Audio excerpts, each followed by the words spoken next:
ঢাকার কেরানীগঞ্জের বাবুবাজারের এলাকায় একটি ভবনে আগুন লেগেছে। আজ শনিবার ভোর ৫টা ৩৭ মিনিটে আগুন লাগার খবর পায় ফায়ার সার্ভিস। ঝুট কারখানাটি বাবুবাজার সংলগ্ন ১২তলা ভবনের নিচতলায় অবস্থিত। দোতলা পর্যন্ত ছড়িয়ে পড়ে আগুনের লেলিহান শিখা। ধোঁয়ায় ছেয়ে যায় পুরো এলাকা। প্রথমে স্থানীয়রা আগুন নিয়ন্ত্রণে এগিয়ে যায়, পরে ফায়ার সার্ভিসকে খবর দিলে একে একে যোগ দেয় ১৫টি ইউনিট। এখনও পর্যন্ত আগুনের সূত্রপাত সম্পর্কে জানা যায়নি। বৈদ্যুতিক শর্ট সার্কিট থেকে এই অগ্নিকাণ্ড মনে করছেন স্থানীয়রা। ক্ষয়ক্ষতি নিরূপণ হয়নি এখনও।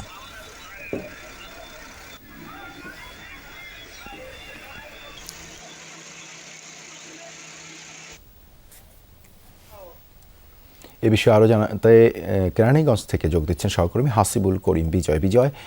সময়ের সাথে তো ইউনিট বেড়েই চলেছে ফায়ার সার্ভিসের, এখন আগুন নিয়ন্ত্রণের কি অবস্থা?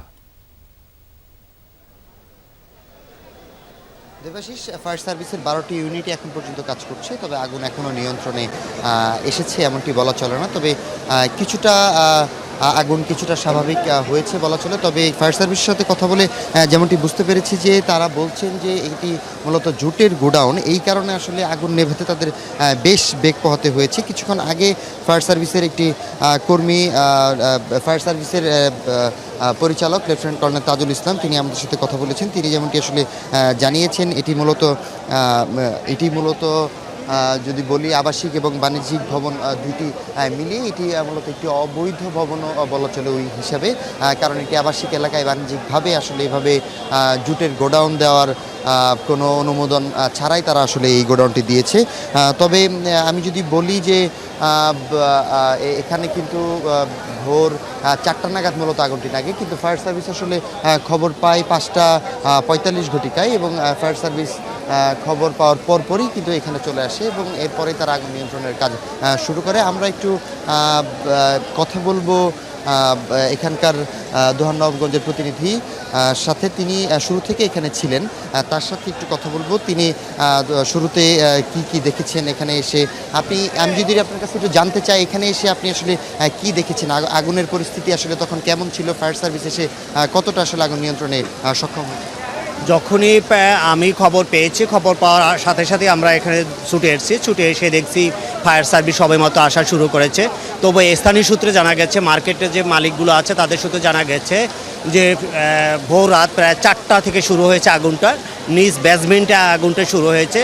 কিন্তু শুরু হওয়ার সাথে সাথে যখন দোতলা অথবা তিনতলা লোক যখন ধোঁয়াগুলো উপরে ওঠা শুরু করেছে, তখন ৫টা ৫:৩০ বেজেছে, তখন হয়তো তারা এই বিষয়টা জানতে পেরেছে। কিন্তু জানতে পারার সাথে সাথে সেখান থেকে বিভিন্ন সময় এসে তারা 999-এর তারা ফোন দিয়েছে, বিভিন্ন স্থানে ফোন দিয়ে পর সেখানে ফায়ার সার্ভিস আসা শুরু করেছে। পর্যায়ক্রমে ১২টা ফায়ার সার্ভিস এখানে এসেছে এবং ১২টা ফায়ার সার্ভিস আসার সাথে সাথে এখানে তাদের কাজগুলো চলেছে। তবু জুট এখানে একটা আবাসিক বাড়ি প্রায় 10তলা একটা আবাসিক বাড়ি, তারা বেসমেন্টের ভিতরে সেখানে গুদাম রয়েছে, জুট ব্যবসা গুদাম রয়েছে। আপনারা জেনে থাকেন যে এখানে আলম টাওয়ার, কালীগঞ্জ নামে একটা গার্মেন্টসের জুট ব্যবসা বা গার্মেন্টসের একটা বিষয় রয়েছে, সেখান থেকে এখানে জুট ব্যবসার সাথে জড়িত আছে। আসলে এই অঞ্চলে আসলে কোনো উপযোগী না আবাসিক ভিতরে থাকার কারণে যেখানে সমস্যা হয়েছে। এখানে সর্বোপরি ফায়ার সার্ভিসের যে প্রক্রিয়া চালিয়ে যাচ্ছে সেই প্রক্রিয়া থেকে মোটামুটি সন্তুষ্টজনক ১২টা ইউনিটে, কিন্তু এখনও কোথাও আগুন নিয়ন্ত্রণ আসে নাই। তবু তারা বলছে কোথাও কোনো বড় ধরনের কোনো দুর্ঘটনা ঘটবে না, কিন্তু এরা নিয়ন্ত্রণ। দেবাশিস শুনছিলেন, তিনি কিন্তু আমাদের জানাচ্ছিলেন যে কীভাবে আসলে আগুন নিয়ন্ত্রণের কাজ করছিল। তবে ফায়ার সার্ভিসের ব্রিফিংয়ে যেমনটি আমরা জানতে পেরেছি যে মোট ৪২ জনকে সিঁড়ির মাধ্যমে উদ্ধার করা হয়েছে, তবে এখন পর্যন্ত কোনো ধরনের কোনো ক্ষয়ক্ষতির ঘটনা ঘটেনি। এবং আপনি দেখতে পাচ্ছেন যে এখানে প্রচণ্ড ধোঁয়া, সাদা ধোঁয়া, এখানে আসলে নিঃশ্বাস নিতেও কষ্ট হচ্ছে। তো এখানে আসলে ফায়ার সার্ভিসেরও কাজ করতে বেশ বেগ পোহাতে হচ্ছে, যেহেতু জুটের আগুনে কিন্তু এখন পর্যন্ত পুরোপুরি নিয়ন্ত্রণে বলা চলে না। তবে দোতলায় কিছুটা আগুনের ফুলকি রয়েছে এবং অন্যান্য তলাতে যেমনটি জানতে পেরেছি যে প্রচণ্ড ধোঁয়া রয়েছে। তবে বিল্ডিংয়ে এখন পর্যন্ত কোনো ধরনের কোনো মানুষ নেই, সবাইকে ধন্যবাদ বিজয় আমাদের সাথে যুক্ত হবার জন্য।